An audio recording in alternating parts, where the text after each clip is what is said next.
예? 오늘 설교 제목이 뭐예요? 네, 맞아요. 오늘은 경배할 수밖에 없는 하나님이라는 제목을 가지고 우리가 함께 말씀의 은혜를 나누도록 할게요. 우리가 잘 알고 있듯 성경이 가장 처음 창세기 1장 1절에서 말하고 있는 말씀이 뭘까요? 창세기 1장 1절. 세상 창조인데 그 1절의 말씀이 태초에 하나님이 뭐를 창조했다 그래요? 천지를 창조했다라고 얘기해요. 태초가 그렇다면 뭘까요? 태초 마을 말고. 태초가 뭐예요? 태초는 이 시간의 시작점이에요. 시간의 시작점. 하나님은 저번 주에 목사님이 말씀해줬던 것처럼 하나님은 신이었고 또 전지전능한 분이기 때문에 우리는 시간의 삶에서 살아가다 보니까 시간이란 개념을 이렇게 빼놓고 생각할 수가 없어요. 왜냐면 시간의 존재의 흐름 자체에 또 편입되어 살아가고 있고 시간의 흐름이 당연하다고 생각하기 때문에. 근데 하나님은 이 시간에 구속받지 않아요. 전지전능한 분, 또 무소편재한 분이 어디에도 계시고 지금 여기에도 계시고 또는 이 온 세계도 계시다는 뜻이기 때문에 하나님이 시간에 구애받지 않거든요. 이 태초라는 것은 하나님이 시간 이전에 우리가 이 세상을 창조하시면서 세상을 창조한 그 시간부터 이제 시간이 시작이 되었기 때문에 이 태초라는 것은 바로 이 시간의 시작점이거든요. 하나님은 이렇게 모든 것 가운데 먼저 시간을 시작하시고 그 다음에 세상 모든 것들을 창조하셨어요. 하나님이 창조가 믿어질 때 비로소 우리는 말씀을 믿을 수 있고 그 안에서 믿음을 키워나갈 수 있어요. 하나님이 우리 이 땅을 창조하셨다는 그 창조론적 세계관을 믿을 때 우리의 믿음이 키워나갈 수 있는 것이죠. 그래서 창조는 우리의 신앙에 있어서 매우 중요한 뿌리예요. 창조라는 단어가 영어로 뭘까요? 창조에다라는 단어가 뭐예요? C로 시작해요. C로 시작해. 그 다음에 R로 시작해요. 크리에이트. 맞아요. 크리에이트가 이제 창조라는 그 영어 단어인데 이제 요즘에 이 크리에이터가 막 여러 가지 막 유튜버들한테 사용이 되는데 문화적인 의미로서 이 문화 콘텐츠를 창조하는 사람을 그 크리에이터라고 얘기하잖아요. 그 창조자라고 얘기를 하는데 사실 우리는 진정한 크리에이터가 될 수가 없어요. 왜냐하면 진정한 크리에이터, 창조자는 온전히 하나님이기 때문에 우리 사람에게 크리에이터라는 말을 하는 것은 굉장히 좀 맞지 않다고 할 수 있어요. 왜냐하면 우리가 하는 것은 하나님이 만드신 것을 기준으로 얻은 경작하는 거. 이거 하나님이 주신 것 가운데 새로운 것을 땅에서 파내고 자연 가운데서 얻어서 만들어낼 결과물이 우리에겐 경작이라고 할 수 있거든요. 그래서 그 문화의 단어를 보면 이거 컬처라는 단어예요. 컬처를 문화라고 하잖아요. 이 컬처의 뜻이 어디서 유래했냐면 이 라틴어의 쿨투라라는 라틴어에서 유래했는데 이 쿨투라라는 라틴어 뜻이 경작하다, 재배하다라는 뜻이거든요. 다시 말해서 사람이 만든 문화, 이제 문화라고 쓰는 이 컬처라는 단어는 우리가 여러 가지 문화, 어떤 유행어를 만들던가 어떤 그 다음에 미술 창조물, 그 다음에 구조물, 옷들 이런 것들 사람들이 막 디자이너분들이나 화가나 작곡가들이 계속 만들어내잖아요. 그걸 크리에이터라고 하기보다는 이제 어떤 것들을 문화라고 하는데 그것은 우리가 만들어낸 게 아니고 이 자연 속에서 얻어진 것을 재배하는 거거든요. 그 안에서 그 얻어진 것을 재배하는 거. 그래서 우리는 이 재배하는 경작하는 사람이라고 할 수 있어요. 왜냐하면 세상 속에서 하나님이 만드신 것 가운데서 우리가 그것을 만들어내니까 그것을 문화라고 설명을 해요. 그래서 하나님은 정말 진정한 창조자이시고 우리가 만들어내는 것들은 창조가 아니고 그 자연 가운데서 문화, 즉 경작해서 만들어낸 것들이 우리의 것들이다라고 얘기하고 있어요. 그래서 오늘 본문 시편의 이 136편을 보면은 처음에 이제 계속 끝에 우리가 오늘 말씀을 읽을 때 마지막에 보면은 그 인자하심이 영원함이로다라고 계속 말하고 있거든요. 이게 시편 136편 1절에서부터 마지막 절까지 계속해서 똑같이 얘기하고 있어요. 오늘 본문의 시편은 여호와의 이 선하심과 인자하심을 하나님께서 그 하신 일에 대해서 찬양하고 있는 찬양시예요. 이 시편이 오늘날의 이제 찬양 가사라고 할 수 있어요.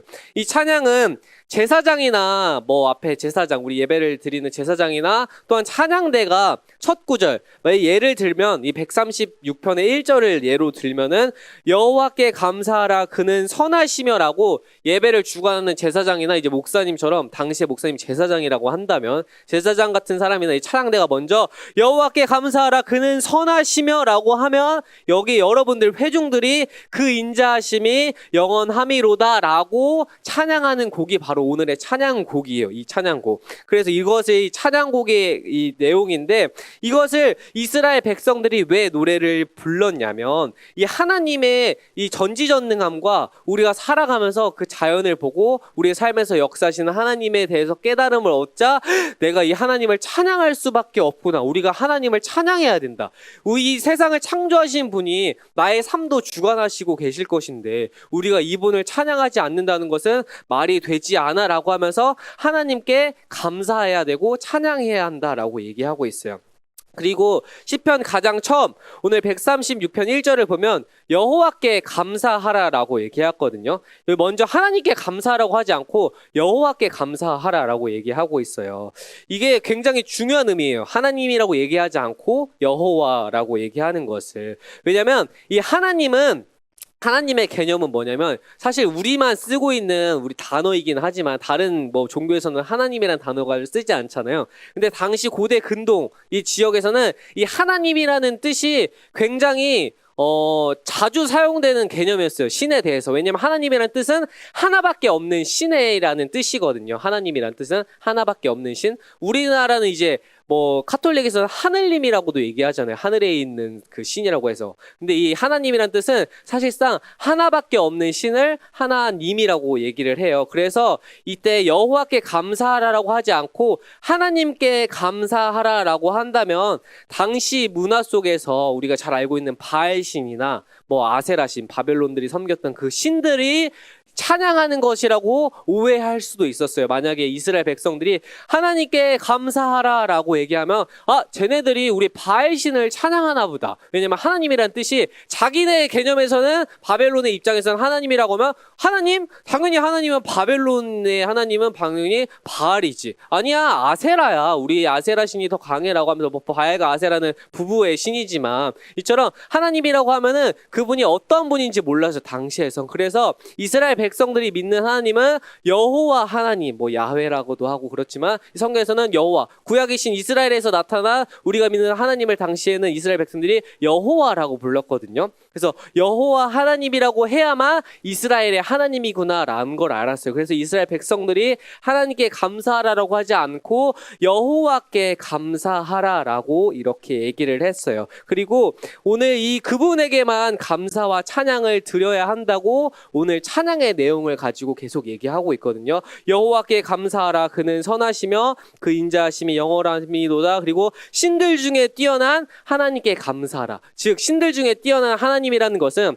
아까 말했던 것처럼 신들이 많았지만 그 여호와 하나님을 감사해야 한다. 여기서는 왜 여호와라고 붙이지 않아요? 라고 말한다면 가장 처음에 어차피 여호와가 바로 이스라엘이 믿는 하나님이라는 것을 선포를 했고 우리가 말하는 이제 하나님이 당연히 여호와이기 때문에 우리가 덧붙여서 계속 여호와라고 붙이지 않아도 돼요. 왜냐면 하나밖에 없는 신은 여호와였고 그것을 굳이 반복한다는 것은 다른 종교를 의식한다고 느껴질 수도 있었을 거예요. 왜냐면 뭐 바알 신이나 아세라 신을 생각해서 야 하나님 여호와는 별로 힘이 없으신 분이니까 쟤네가 자꾸 여호와 외치나 보구나 라고 이렇게 생각할 수도 있어서 이스라엘 백성들은 무슨 소리야 우리 여호와가 당연히 유일한 하나님이지 라고 하면서 여호와라고 처음에 외치고 그 이후로부터는 뭐 하나님이라고 얘기하거든요. 그래서 이 모든 신들 중에 가장 위대한 하나님 하나밖에 없는 신이 바로 우리 여호와 하나님이다라고 하면서 이스라엘 백성들이 계속 찬양을 하고 있어요.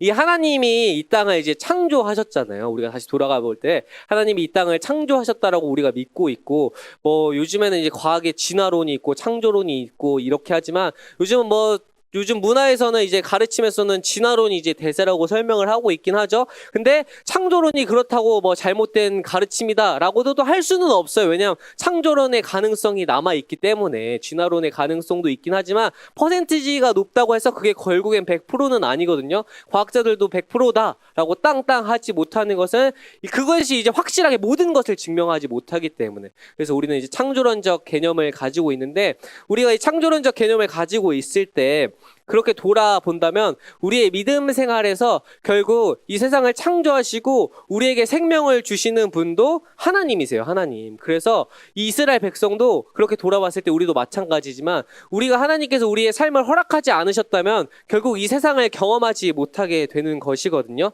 그래서 이스라엘 백성들이 하나님, 우리에게 생명을 주신 하나님을 찬양해야 된다라고 하면서 이렇게 하나님을 찬양했어요. 그런데 이제 뭐 이집트나 뭐 바벨론이나 다른 나라에서 아까 말했던 것처럼 이스라엘 백성들이 하나님을 찬양했다고 했잖아요. 여호와의 이름을 들먹이면서 뭐 이집트에도 엄청 많은 신들이 있어요. 이집트에 뭐 라, 태양의 신부터 해서 뭐 강의 신, 또 뭐 스핑크스 모양처럼 해서 그 막 강아지처럼 생긴 아무튼 이집트 우리 다음에 여름 성경학교 때 여름 수련회 때 성경학교 아니고 목사님이 유년부에 계속 있다 보니 성경학교라고 하는데 여름 수련회 때 이제 출애굽 내용을 가지고 한번 설명을 해줄 텐데 이집트의 문화를 이해하고 우리가 이제 출애굽 내용을 읽으면 굉장히 말씀이 많이 와닿고 이래서 모세가 이런 표현을 썼구나라는 걸 알 수 있거든요. 근데 이집트에도 엄청나게 많은 신들이 있었어요. 이집트에도 많은 신들이 있었고 뭐 바벨론에도 아까 말했던 뭐 그 아세라 바알과 아세라 신도 있었고 이제 이렇기 때문에 그 신들이 많이 있는데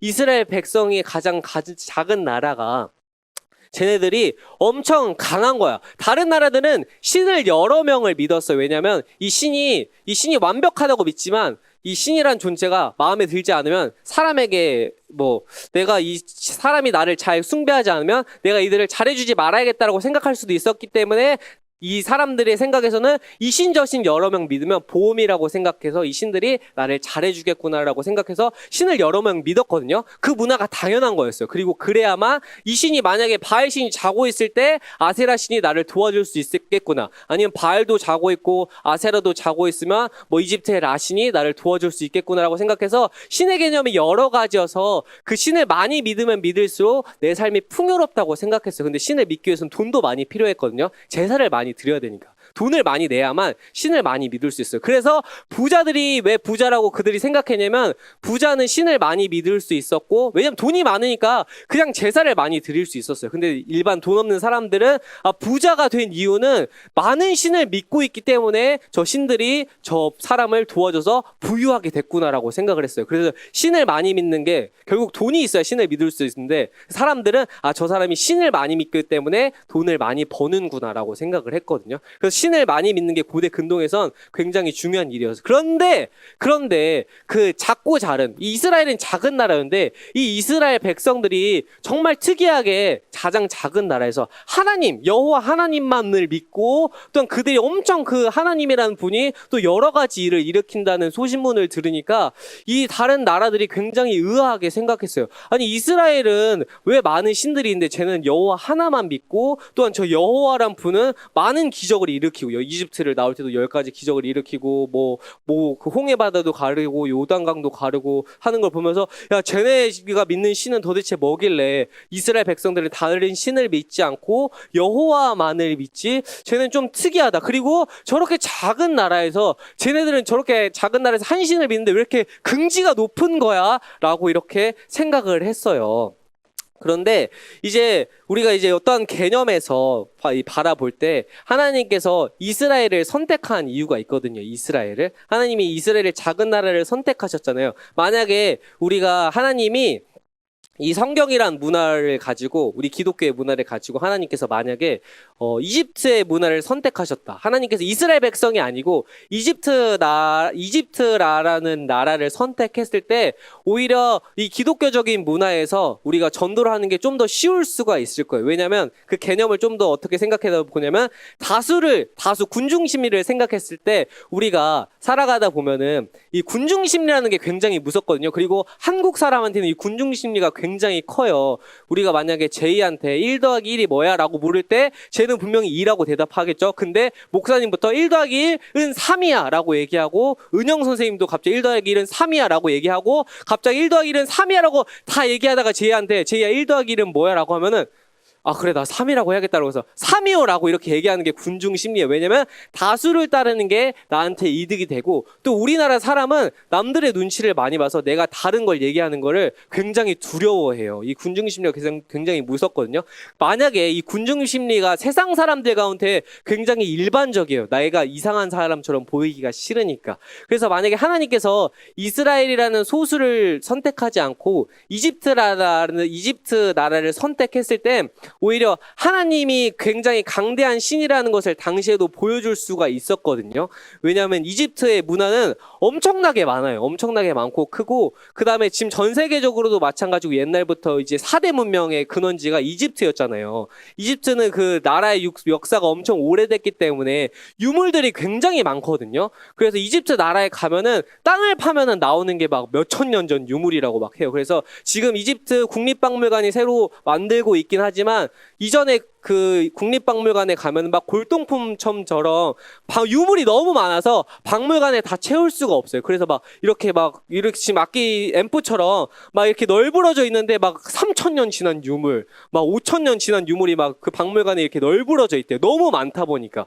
그 말인즉슨 만약에 하나님이 이집트를 선택했더라면 그 성경의 가르침이나 뭐 모세가 했던 일, 그 홍해를 갈랐던 일들의 기록이 막 바위나 이런데 무수히 많이 있었을 거예요. 무수히 많이. 그래서 어떤 그 이집트의 문화가 굉장히 유명했기 때문에 다른 나라에서 이제 이집트를 침략해 올 때 유물들을 훔쳐갔거든요. 역사가 깊으니까 그 유물들이 보물로 생각해서 많이 훔쳐갔어요. 그럼 전 세계적으로 이집트 유물들이 막 많이 있어요. 전 세계적으로. 근데 막 모세가 그 홍해바다를 건넜던 일들에 대한 비석 같은 것들도 뭐 훔쳐가게 됐겠죠. 여러 가지 하나님의 형상이나 물건들이. 그렇게 되면 그냥 굳이 설명하지 않아도 이 유물은 그 모세가 그 홍해바다를 건넜을 때 그걸 형상화했던 유물이네라고 하면서 전 세계에 퍼져 있으니까 굳이 설명하지 않아도 다수가 정통이 되는 그런 개념이 설립이 되는 거예요. 그럼 하나님이 이 땅을 통해서 이집트라는 큰 나라를 통해서 복음이 더 크게 전해질 수도 있을 거고, 결국 그 성경이라는 존재 자체가 그렇게 증명이 될 거거든요. 역사를 통해서, 유물을 통해서.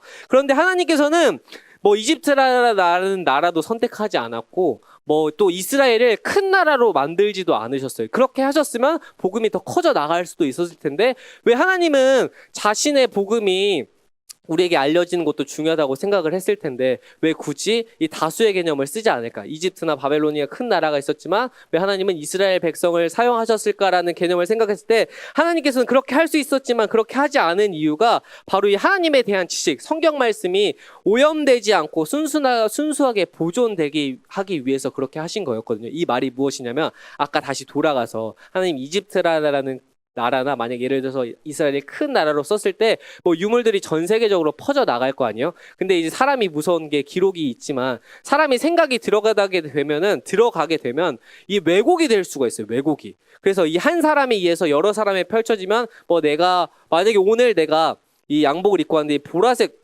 넥타이를 하고 왔잖아요. 근데 사람의 생각은 왜곡이 쉽게 돼서 뭐 2주 지나서 이 친구 여러분들에게 야 목사님이 2주 전에 넥타이 무슨 색 했는 줄 알아? 라고 물어보면 다수가 분명히 보라색이라고 할 텐데 한 명은 초록색이었던 것 같은데? 라고 생각을 해. 이것처럼 사람의 생각은 왜곡이 쉬워서 만약에 하나님이 이집트라는 큰 나라를 선택하게 되면 이 성경의 하나님의 가르침이 왜곡이 될 수 있는 그 우려성이 있어서 하나님이 일부러 작은 나라 이스라엘을 선택하셨고 이스라엘을 통해서 성경이 보존되기를 원하셨거든요. 그래서 하나님께서는 하나님의 말씀이 온전히 보존토록 하셨고, 이스라엘을 통해서 이스라엘의 마음이 여러 신들을 믿는 게 아니고 하나님을 믿게 하셨고, 하나님을 통해서 경배함을 통해서 다른 나라들이 야 쟤네들은 왜 도대체 저 하나님만을 유일신으로 믿고 있을까라는 그 궁금증을 일으켜서 그들의 삶을 통해 하나님이 진짜라는 사실을 보여주었어요. 그래서 우리가 우리 삶에서 해야 될 것이 뭐냐면, 우리가 정말 하나님이 이 세상에서 있고 존재하고 믿는다라면 하나님의 뜻대로 살아가야 하잖아요. 말씀의 뜻대로. 근데 우리가 말씀의 뜻대로 살아갈 때 정말 믿음의 승리의 길을 가게 돼요. 하나님의 뜻대로 살아가게 되면 세상과 다르게 하나님의 길을 선택하게 되면 저번 주에 말했던 것처럼 하나님이 우리에게 선하신 길을 인도해 주셨거든요. 내비게이션처럼 우리가 말씀을 따라 살아가다 보면 그 길이 잘못된 길 같지만 결국 주님의 은혜 가운데 형통하게 살아가게 돼요. 우리가 그 말씀을 지키고 살아가게 되면 세상 사람들은 야 도대체 하나님을 믿는 게 무슨 의미가 있어? 세상 과학의 가르침으로 봤을 때 성경은 옳지 않고 또 여러 가지 세상의 가르침을 봤을 때 돈이 더 우선이고 명예가 우선인데 하나님을 믿는 게 무슨 의미가 있지라고 하지만 이스라엘 백성들이 그것을 꿋꿋이 지켜서 결국 그 말씀의 역사가 이루어지고 예수 그리스도를 통해서 그 말씀의 기록이 성취가 되었을 때 우리가 그것을 믿고 나아간다면 우리의 삶이 세상 사람들이 봤을 때 야 쟤네는 정말 뭐가 달라도 다른 애가 될 수가 있는 거예요. 그래서 우리의 삶이 뭐가 가장 중요하냐면 하나님을 올바로 이해하는 게 중요하고 하나님을 올바로 이해한다는 건 결국 하나님이 이 모든 것을 창조하시고 주관하는 신이 우리의 신 하나님이라는 사실을 믿고 이 땅 가운데 나아가는 거예요. 그리고 그 삶의 모습을 우리의 삶으로 보여줘야 해요. 우리가 백날 첫날 전도를 할 때 여러분 예수 믿으세요 예수 믿으세요 라고 말만 한다면 사람들이 믿을까? 우리의 삶이 뭔가 다르고 우리의 삶이 하나님을 선택했을 때 정말 형통한 삶이 되고 내가 힘든 일 가운데에도 예수님으로 인해서 기뻐한다면 야 쟤는 정말 뭔가 달라도 다르다. 예수님 하나만 믿는데 하나님 한 분만 믿고 있는데 왜 쟤는 정말 다르지? 왜 쟤는 정말 항상 기뻐하지? 왜 쟤는 힘들어하지 않고 저 기쁨으로 나아갔을 때 그 어려움을 극복하고 결국 잘 나아갈 수 있는 거지? 라는 삶을 우리의 삶으로 보여줄 수 있어야 돼요. 그리고 그 시작이 바로 이 창조주가 바로 하나님이라는 사실을 기억하고 나아갈 때 그 믿음의 역사가 우리의 삶을 통해 드러나게 되는 것이에요.